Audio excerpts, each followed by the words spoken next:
travailleurs. À notre époque où le travail semble représenter de nouveau une urgente question sociale, il est nécessaire de comprendre, avec une conscience renouvelée, la signification du travail qui donne la dignité. La personne qui travaille, quelle que soit sa tâche, collabore avec Dieu lui-même et devient un peu créatrice du monde qui nous entoure. Nous sommes ici dans l'église Notre-Dame de Laken, devant l'hôtel de Saint-Joseph. C'est ici dans l'unité pastorale Joseph Gardein. Joseph Gardein a été enterré dans cette église. Il était le fondateur de la JOCS, la Jeunesse ouvrière chrétienne. Donc je m'appelle Bernard Cassirs. Saint-Joseph était charpentier, c'est à peu près tout ce que nous savons de lui. Et c'était donc un travailleur manuel.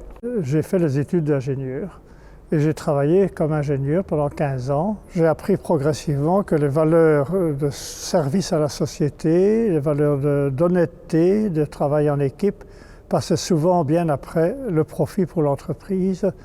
Et là, j'ai finalement quitté ce métier et bifurqué vers un travail manuel de plombier électricien. J'ai découvert dans ce travail toutes les valeurs positives. Je pouvais réellement rendre un service aux gens. J'avais des contacts très humains avec les clients et j'ai pu voir la réalisation concrète des projets par mes propres mains. Mais j'ai découvert parfois aussi la condescendance, la méfiance et la malhonnêteté. Et dans ces cas-là, j'étais vraiment atteint dans ma dignité et j'ai senti ce que ça voulait dire. J'ai aussi eu des apprentis et j'ai mieux compris à ce moment-là par eux que la transmission d'un métier se fait en les faisant travailler et en balayant derrière eux plutôt qu'en leur demandant de balayer derrière moi. Un jour, une religieuse visiteuse de prison m'a demandé de pouvoir engager un jeune qui allait sortir prochainement de prison, ce que j'ai fait. Ce jeune est toujours au travail dans l'entreprise aujourd'hui. Il a appris le métier, il a créé une famille et il a même pu acquérir son propre logement. Joseph, père travailleur, le pape présente cet aspect de la dimension de la vie de Joseph, le travail. Il était appelé dans l'Évangile le charpentier.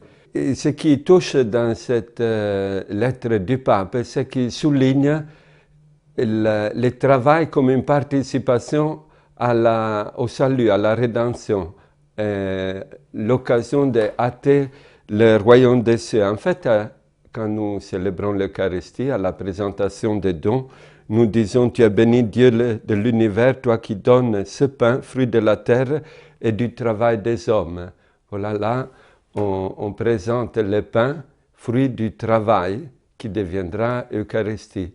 Et cela, pour Joseph, peut commencer dans son atelier. Le travail de Joseph de donner du pain à Jésus, qui deviendra don eucharistique. Eh bien, cette dimension reste vraie aussi, nous dit le pape, dans les questions sociales actuelles, en particulier le chômage, souligné comme ne pas pouvoir travailler, et c'est vraiment une atteinte non seulement à la dignité de la personne, mais à sa contribution à la croissance du royaume des cieux. Et voilà, donc Saint Joseph a invoqué comme un protecteur du travail, mais aussi un conseil à ceux qui n'ont pas du travail, à l'avoir comme intercesseur pour chercher du travail.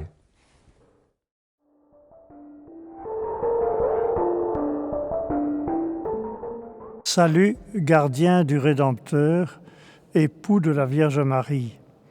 À toi, Dieu a confié son Fils. En toi, Marie a remis sa confiance.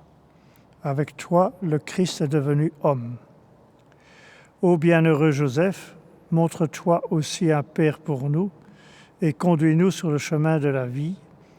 Obtiens-nous grâce, miséricorde et courage et défends-nous de tout mal. Amen.